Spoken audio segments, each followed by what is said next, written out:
अस्सलाम वालेकुम dear viewers, आप देख रहे हैं सिंधी टीचर। मैं आपको बुनियादी सिंधी, बेसिक सिंधी, स्टार्टिंग सिंधी, सिंधी कायदे अलिफ बे से पढ़ाने की कोशिश कर रही हूँ। उसके बाद हमने स्टार्ट किया है Sindh text book board class 3 to class 7 complete कर चुके हैं। इन क्लासेस के अलग से प्लेलिस्ट बने हुए हैं, आप अपनी क्लास के मुताबिक जाके पढ़ सकते हैं। जो चैप्टर पढ़ेंगे उसका मुकम्मल उर्दू तर्जुमा करेंगे। उसमें जो भी एक्सरसाइजेस होंगे, क्वेश्चन आंसर, अल्फाज मायने, अल्फाज जुमले जो भी होंगे वो साथ साथ में पढ़ते जाएंगे। उसके बाद हमने स्टार्ट किया है क्लास 4 गाबा सिंधी। ये आसान सिंधी की बुक है, गाबा पब्लिशर्स की तरफ से है, इसीलिए हम इसे गाबा सिंधी पढ़ेंगे। इसमें क्लास 4 स्टार्ट है। पिछली वीडियो में हमने चैप्टर 16 कंप्लीट कर दिया था। आज हम पढ़ेंगे चैप्टर 17, जिसे सिंधी में सबक 17 पढ़ते हैं। शुरू करते हैं बिस्मिल्लाहिर्रहमानिर्रहीम। आज हमारे पास चैप्टर का टाइटल है अल्लामा इकबाल रहमतुल्लाह अलैह। हम अल्लामा इकबाल के बारे में पढ़ेंगे तफसील से, और ये अल्लामा इकबाल की एक पिक्चर दी गई है। अल्लामा इकबाल पंजाब जे शहर सियालकोट मां 9 नवंबर साल 1877 ईस्वी ता पैदा थियो। अल्लामा इकबाल पंजाब के शहर सियालकोट में 9 नवंबर साल 1877 ईस्वी पर पैदा हुए। ते का मतलब होता है पेरे पर, पैदा थियो का मतलब होता है पैदा हुए। उन जो पूरो नालो मोहम्मद इकबाल हो, उनका पूरा नाम यानी कि मुकम्मल नाम मोहम्मद इकबाल था। मोहम्मद इकबाल इब्तदाई तालीम पंहिंजे आबाणी शहर में हासिल कई। मोहम्मद इकबाल ने अपनी इब्तदाई तालीम जो है अपने शहर से हासिल की। इब्तदाई तालीम का मतलब होता है शुरुआती तालीम। पंहिंजे आबाई शहर, अपने आबाई शहर, पंहिंजे का मतलब होता है अपने आबाई शहर में हासिल की। कुरान शरीफ ब उते ही पढ़ियो, कुरान शरीफ भी वहाँ ही पढ़ा, यानी कि अपने आबाई शहर में। उते का मतलब होता है वहाँ, अमजा चोटिए ई का मतलब होता है वहाँ ही, पढ़ियो का मतलब होता है पढ़ा। वधीक पढ़ाई लाए पंजाब जे मरकज़ी शहर लाहौर आयो। ज़्यादा पढ़ाई के लिए पंजाब के मरकज़ी शहर लाहौर में आए। वधीक पढ़ाई का मतलब होता है ज़्यादा पढ़ाई, लाए का मतलब होता है के लिए। पंजाब जे मरकज़ी यानी पंजाब के अहम शहर लाहौर में आए। अल्लामा इकबाल के लिखन पढ़न जो डाढ़ो शौक़ हो। अल्लामा इकबाल को लिखने पढ़ने का बहुत शौक़ था। इन करे वधीक पढ़न लाए हु इंग्लैंड वयो, इसलिए ज़्यादा पढ़ने के लिए वो इंग्लैंड गए। इन करे का मतलब होता है इसलिए, वधीक पढ़न का मतलब होता है ज़्यादा पढ़ने, लाए का मतलब होता है के लिए, ज़्यादा पढ़ने के लिए वो इंग्लैंड गए। जितना कानून जो वडो इम्तहान पास करे, जहाँ पर उन्होंने कानून का बड़ा इम्तहान पास किया। जितना का मतलब होता है जहाँ, वडो इम्तहान का मतलब होता है बड़ा इम्तहान पास किया। वतन मोटी आयो, वतन वापस आए, मोटी आयो का मतलब होता है वापस आना। तडन असां जे वतन ते अंग्रेज़न जो कब्ज़ो हो। तब, तडन का मतलब होता है तब, हमारे वतन पर अंग्रेज़ों का कब्ज़ा था। असां जे वतन का मतलब होता है हमारे वतन, असां का मतलब होता है हमारे, अंग्रेज़ों जो कब्ज़ो हो का मतलब होता है अंग्रेज़ों का कब्ज़ा था। मुसलमान ग़ुलाम उहा, मुसलमान ग़ुलाम थे, उहा का मतलब होता है थे। अल्लामा इकबाल के मुसलमानन सा मोहब्बत हुई। अल्लामा इकबाल को मुसलमानों से मोहब्बत थी। हिन शायरी वसीले मुसलमानन मां सुजागाई पैदा कई। इन्होंने जो है शायरी के ज़रिए, वसीली का मतलब होता है ज़रिए, शायरी के ज़रिए मुसलमानों में आगाही पैदा की। सुजाई का मतलब होता है आगाही, शऊर पैदा करना, आगाही पैदा करना। संदस ख्याल होता मुसलमान आज़ाद वतन मां रहन, उनका ख्याल था, आपका ख्याल था कि मुसलमान आज़ाद वतन में रहे। इन्हन ते काबेदारी कौम हाकिम ना हो जे, इन पर कोई दूसरा मुल्की कौम हाकिम ना हो। का बे मतलब कोई दूसरा, दारी का मतलब होता है कोई दूसरे मुल्क वाला, कौम दूसरा कोई कौम हुकूमत ना करे।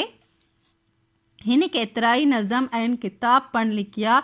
इन्होंने कितने ही नज़म और किताब भी लिखे। पढ़ने का मतलब होता है बे है चुटिए बी। जैसा मुसलमानन माँ आज़ादी जो एहसास पैदा थियो, जिससे मुसलमानों में आज़ादी का एहसास पैदा हुआ। जो का मतलब होता है काफ अलिफ का, पैदा थियो का मतलब होता है पैदा हुआ। अल्लामा इकबाल जा केतिराई नज़म सिंधी ॿोली मां बि तर्जुमो थियल आहे। अल्लामा इकबाल के कितने ही नज़म सिंधी ॿोली में भी तर्जुमे उनके हुए हैं। थियल आहे का मतलब होता है हुए हैं।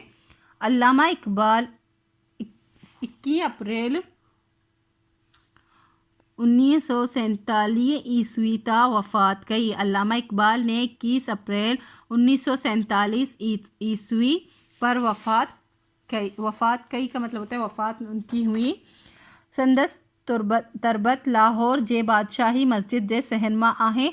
आपका जो है कब्र है कब्र मुबारक या मकबरा, आपका मकबरा लाहौर के बादशाही मस्जिद के सहन में है। तरबत का मतलब होता है मकबरा या कब्र, जो है लाहौर के बादशाही मस्जिद के सहन में है, अहाते में है। जिते रोज़ानो सवियन माणू वंजन था, जहाँ पर रोज़ाना सैकड़ों लोग जाते हैं। सवियन माणू का मतलब होता है सवियन का मतलब होता है सैकड़ों, और माणू का मतलब होता है लोग। वंजन था का मतलब होता है जाते हैं। ऐं केस सलाम पेश कन था, और उनको सलाम पेश करते हैं। केस का मतलब होता है उनको। असां के गुर्जे हमें चाहिए, असां के का मतलब होता है हमें, गुर्जे का मतलब होता है चाहिए, हमें चाहिए। त असी अल्लामा इकबाल जी बुदायल वाट ते हलों, कि हम अल्लामा इकबाल के बताए हुए रास्ते पर चलें। असी का मतलब होता है हम, बुदियल वाट का मतलब होता है बताए हुए रास्ते, वाट का मतलब होता है रास्ते, ते हलू का मतलब होता है रास्ते पर चलें, हलू का मतलब होता है चलना। संदस नसीहत ते अमल करियो, उनके नसीहतों पर अमल करें।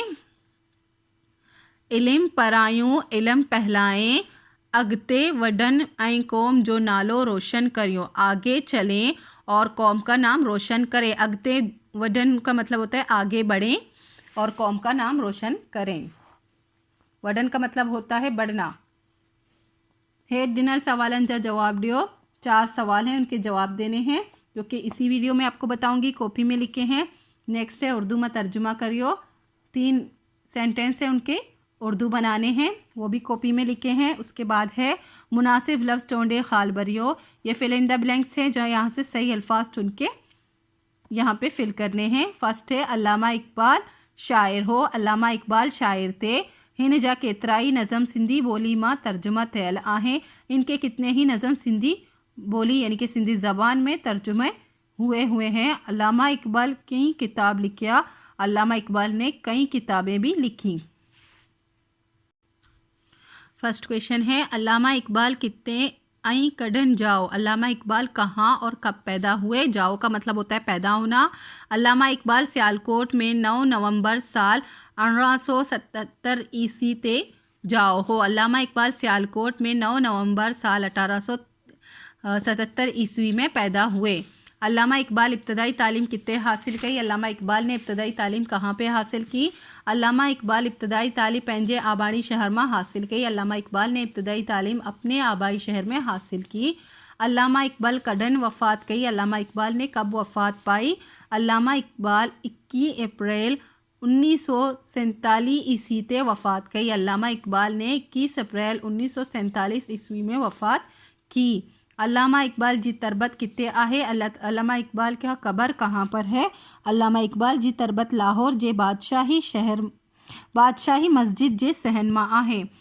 अल्लामा इकबाल की तरबत यानी उनका कब्र जो है लाहौर के बादशाही मस्जिद के सहन में है। नेक्स्ट एक्सरसाइज थी सिंधी के कुछ जुमले थे, उनके उर्दू बनाने थे। फर्स्ट है अल्लामा इकबाल सियालकोट में पैदा थियो। अल्लामा इकबाल सियालकोट में पैदा हुए। हूँ वडो शायर हो, वो बड़े शायर थे। हिन बारन लाए बा शायरी कई आहे। इन्होंने बच्चों के लिए भी शायरी की है। इसी के साथ ये चैप्टर कंप्लीट हो गई है। उम्मीद है आपको अच्छे से समझ आ गई होगी। नेक्स्ट वीडियो में हम नेक्स्ट चैप्टर पढ़ेंगे। अगर आपको मेरी वीडियो से हेल्प मिलती हो तो please like share and subscribe कीजिएगा। दोस्तों और क्लासमेट के साथ शेयर ज़रूर कीजिएगा। अल्लाह हाफिज़।